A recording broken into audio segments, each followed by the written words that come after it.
कल्याण पूर्व, नेहरूनगर व संदीप कॉलनीतील रहिवाशांना पाण्यासाठी वणवण।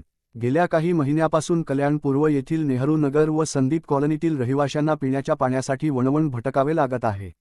संदीप कॉलनीच्या रहिवाशांना सकाळी 9:30 वाजता मनपा विभागातील वॉलमन पाणी सोडत आहेत, परंतु काही महिन्यापासून पाणी वेळेवर येत नाही। कधी सकाळी 11 वाजता तर कधी दुपारी 12 वाजल्यानंतर हे वॉलमेन पाणी सोडत आहे। त्या कारणाने रहिवाशांना सतत पाण्यासाठी वणवण करावे लागत आहे।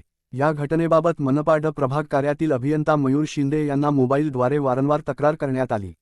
तसेच खडेगोलवली पाण्याच्या टाकी येथील कार्यालयातील वॉलमेन राणे यांनाही संपर्क करून पिण्याच्या पाण्याची वारंवार तक्रार करण्यात आली, तरी स्थिती जैसे थे। दरम्यान आज शुक्रवार मार्च 13 रोजी सकाळी 9:30 वाजता पाणी आलेच नाही। मयूर शिंदे यांनी सांगितले 12 येथील धरणाची लाईट गेल्याने पाणी उशिरा येणार।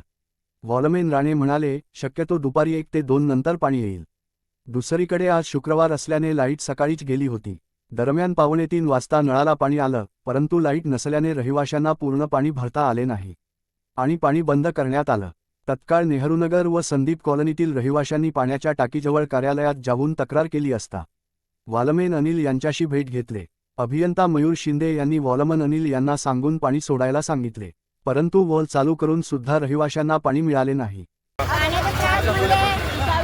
8 दिवस झाले नाही, नीट टायमर पाणी नाही। काय 9:30चं पाणी होतं तर 11ला येतं, 12ला येतं, कधी पण येतं। मध्यंतरी म्हणतो साहेब बोलतो लाईट गेली होती, पण लाईट गेल्यामुळे पाणी नाही आलं। आज पण असं झालं थोडा वेळ आणि लाईट आली तसं पाणी गेलं। मग काय करायचं?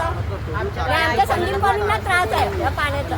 आता किती 8 दिवस झाले पाणी मिळत नाहीये। टायमर पाणी टायमावरती पाणी 9:30चं पाणी सगळे आपण 11ला सोडतात, 12ला सोडतात। ते लेडीज लोक कामाला गेले, ते काय घरात बसतात। पण आज शुक्रवारची लाईट गेली होती ना, आज लाईट कधी गेली? 12:30 पाऊण 1ला लाईट गेली। पाणी आलं होतं बारीक, पण आलं नाही। मग आता लाईट गेल्यावर पाणी गेलं, लाईट आली तसं पाणी बंद झाले। मग तुम्ही